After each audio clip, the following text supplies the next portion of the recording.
আগামী 7 মার্চ তোমাদের এডুকেশন বা শিক্ষা বিজ্ঞানের পরীক্ষা।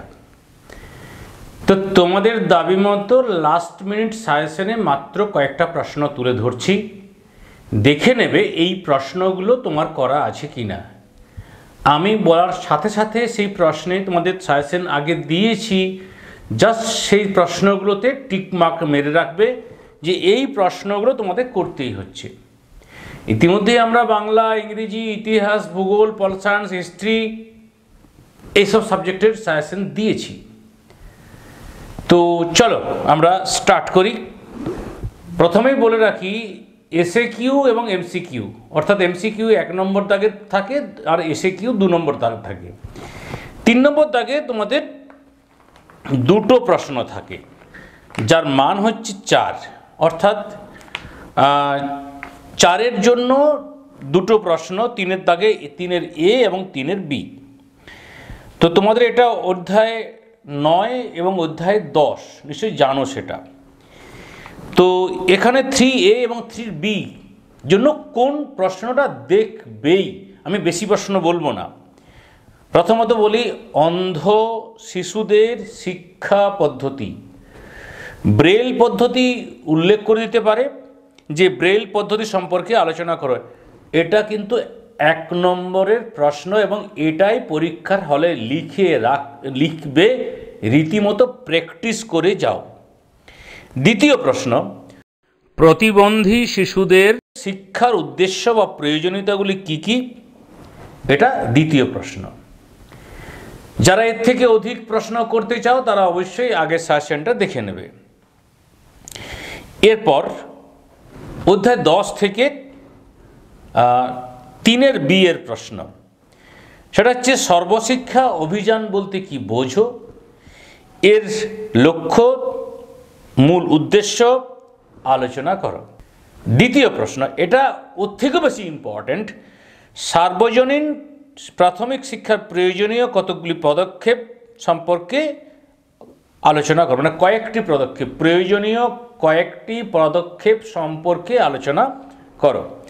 এটা মানে 3-এর বি এর প্রথম প্রশ্ন, আর সর্বশিক্ষা অভিযান এটা 3-এর বি এর দ্বিতীয় প্রশ্ন। মোট 4টে প্রশ্ন বললাম, দুটো আসবে এইটুকু গ্যারেন্টি। এরপরে 4-এর দাগেও 4 নম্বর মানের দুটো প্রশ্ন থাকে, একটি করতে হয় অধ্যায় 11 এবং অধ্যায় 12। অধ্যায় 11 তুমি যদি করে ফেলো অধ্যায় 12 করার প্রয়োজন নেই, আর 12 করলে 11 করার প্রয়োজন নেই। তো আমার মতে বলি যারা একটু কম পড়াশোনা করে তাদের জন্য একটি প্রশ্ন, সেটা 4-এর বিটা প্রথমে সেরে নেই। শিক্ষাক্ষেত্রে প্রযুক্তির ব্যবহার, এটা করলে সাফিসিয়েন্ট, আর করতেই হবে না।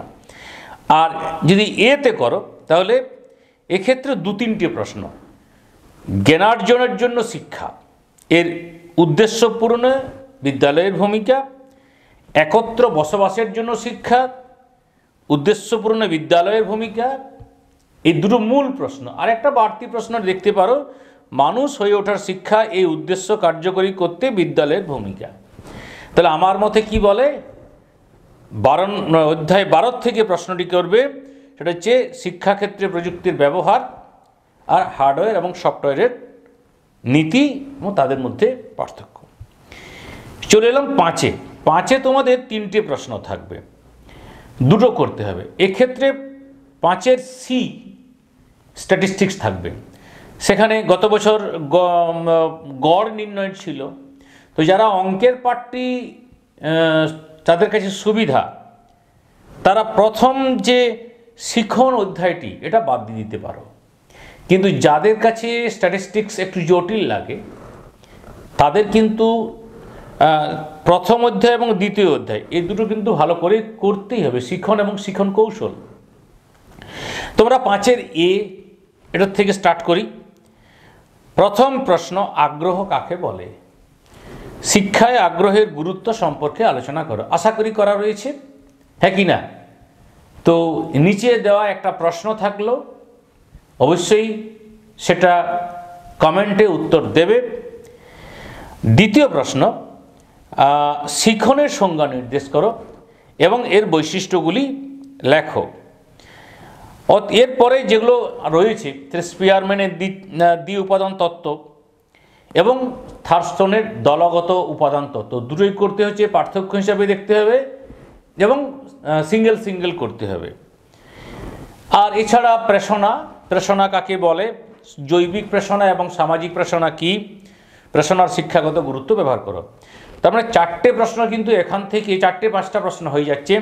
তাই বলছি যাদের জটিল লাগে এই অংশটা ছাড়তে পারো, কারণ এই অংশ থেকে প্রচুর প্রশ্ন গত বছর মনোযোগ পড়েছিল। ঠিক আছে, এরপরে 5-এর বি, যেটা শিখন কৌশল।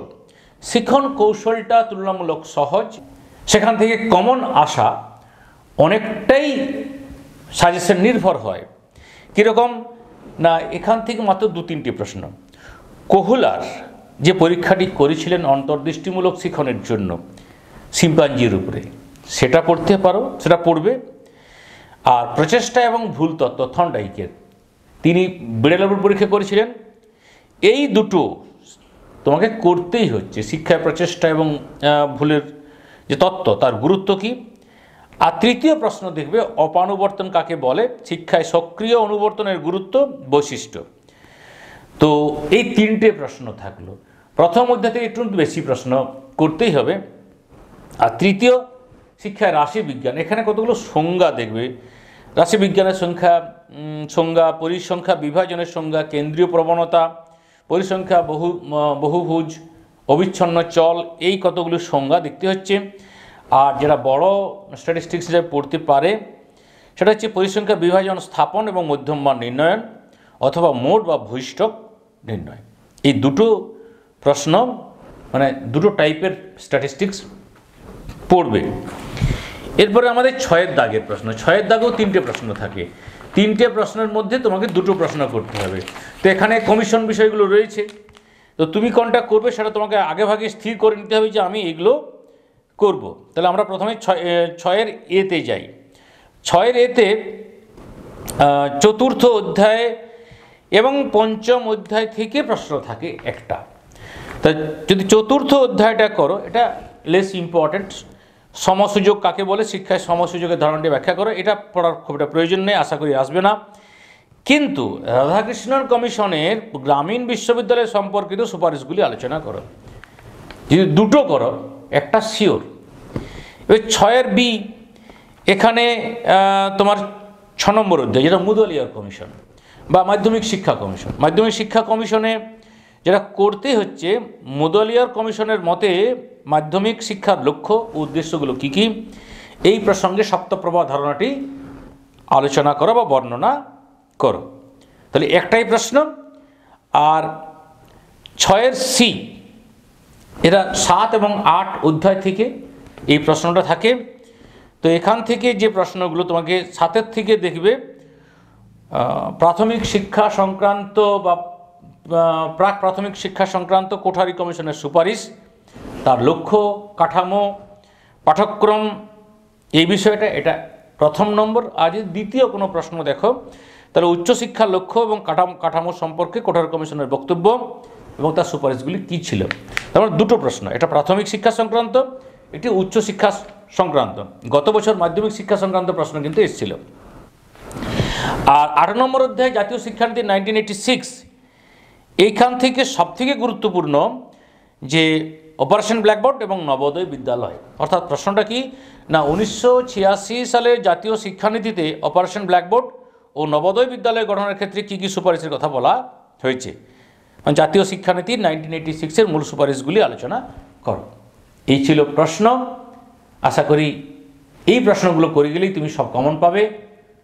তোমাদের আগামী দিনগুলো ভালো হোক, পরীক্ষা ভালো হোক, এই শুভকামনা জানিয়ে শেষ